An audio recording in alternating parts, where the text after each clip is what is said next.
This video is about how I use mask in Star Tools to work on my images, whether it be a star mask, a nebula mask, dark area mask, anything you want to mask up and work on. This is how I would use it.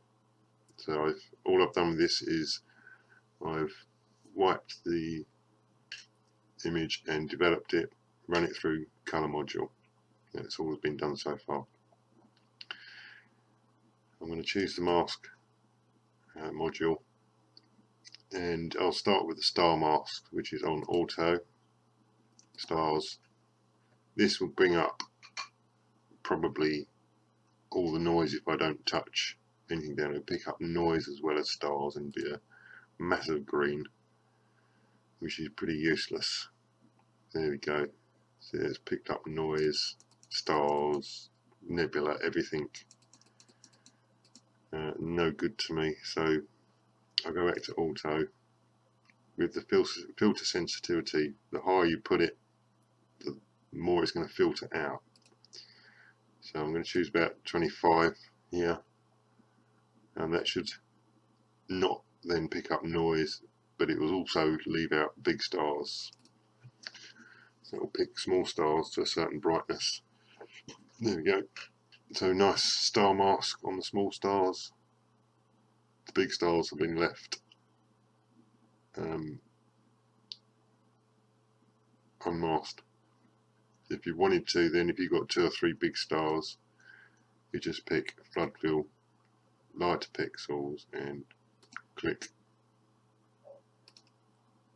on the stars.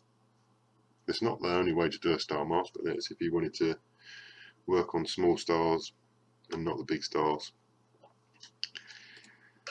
Go back to auto, fat stars, leave it as it is first of all, see how it goes. This should pick up pretty much every star and leave out the noise, so I should have a good mask. It looks pretty good. I'll grow it once, we'll see.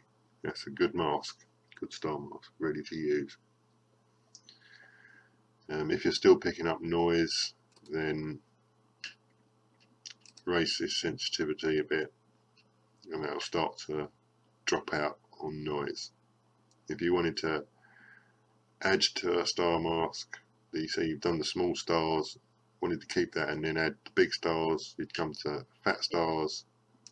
Here you'd add new to old, and then do, and that will then catch all your stars, including what you already had.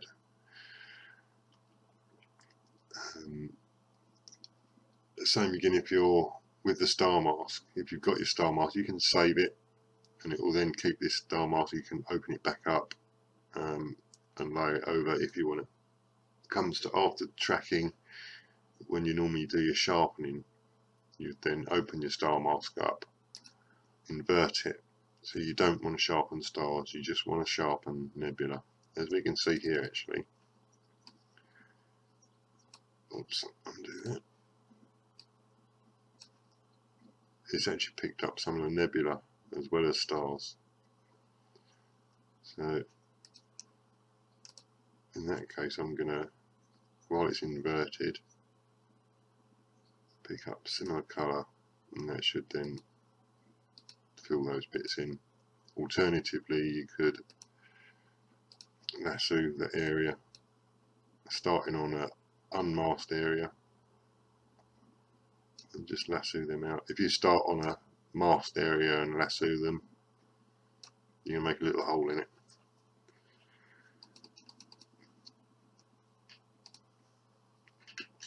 So there's our star masks.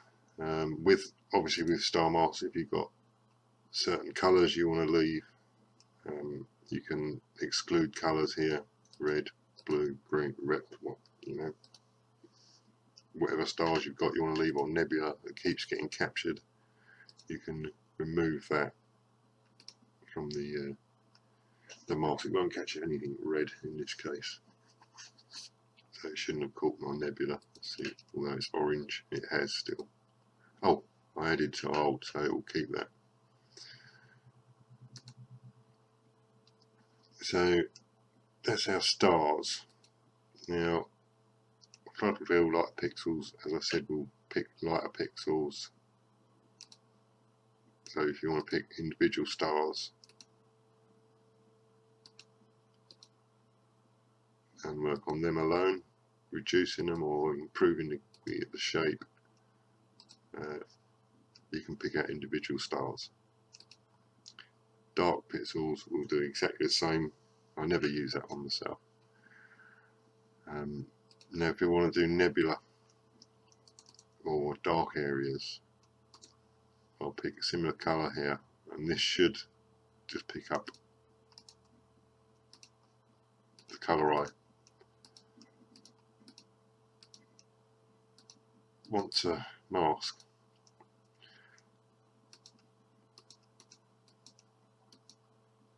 It's all a bit trial and error. Sometimes, there you go, it's picked up. I must have clicked on a little bit of a dark area. If I click again, I won't be able to undo that. So it'll only undo one move. Undo.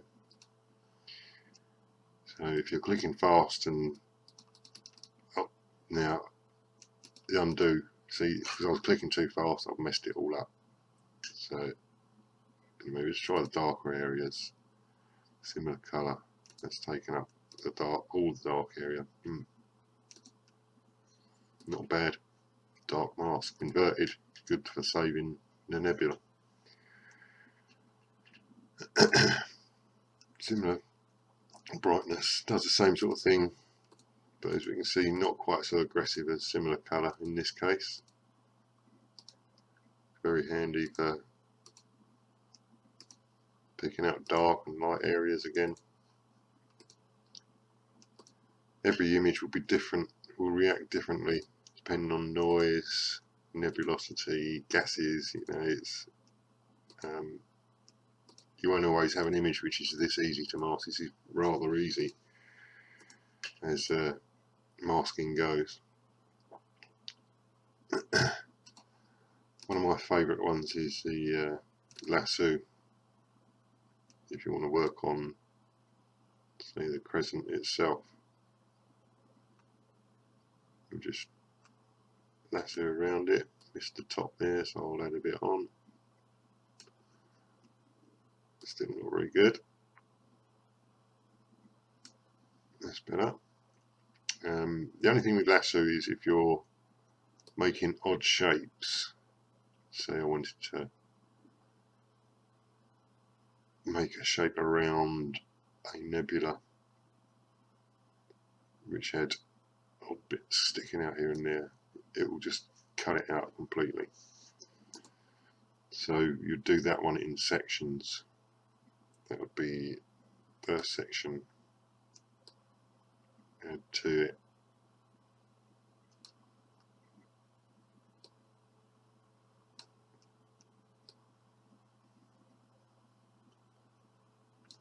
like so. So that's how to make odd shapes. If you start on the masked area with Lasso and Lasso, it will take away that mask, that little lasso you've done. Let's just do another rough lasso there. No particular reason. But now we go to grow blob. If you've masked one a bit too small but want it a little bit bigger, this is what the tool you'll use. You'll click on the one section, even if it's a star. If you've got a star masked and it's not quite covering the glow and you want it to, grow blob on that one, you can grow it a little bit. Very useful. Same as with the shrink blob, that will do exactly the same, work on an individual one. Whereas the shrink and grow up here will work on every part of the mask. Very handy tools. Making a star mask.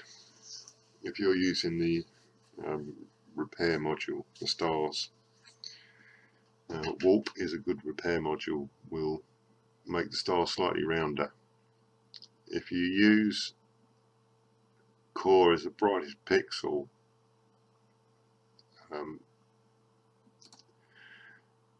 what it will do is any stars that are joined by the mask. You can see here there's several stars that are masked. You'll pick all them 3 there, for example. It will turn them 3 into 1 star, which is not what you want. So this is quite a busy one of stars, so it'd be a long job, but most will be easier to work on. You need single pixel off, and then you would have to separate the stars so that they don't become one.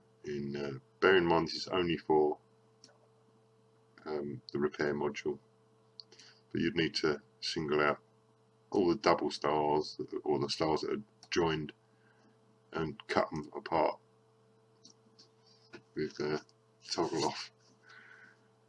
I say otherwise it distorts the star, the true star field. This way it will keep every star as a separate star. If you're using warp, doesn't matter, but if you're using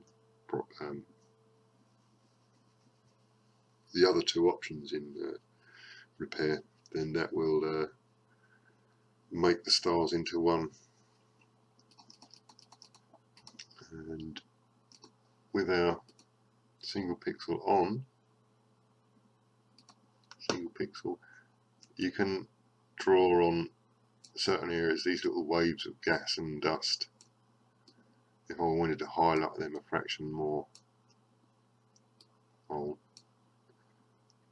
anything that wanted to highlight, you can just put a single pixel on, and then with the grow it to the size you want, or shrink it, whatever you want to do. There's plenty of options, and it's a very handy tool for working on certain parts, any part of your image. So open up an image, have a try and see what the modules do, the tools do, and hope you have fun with your masks.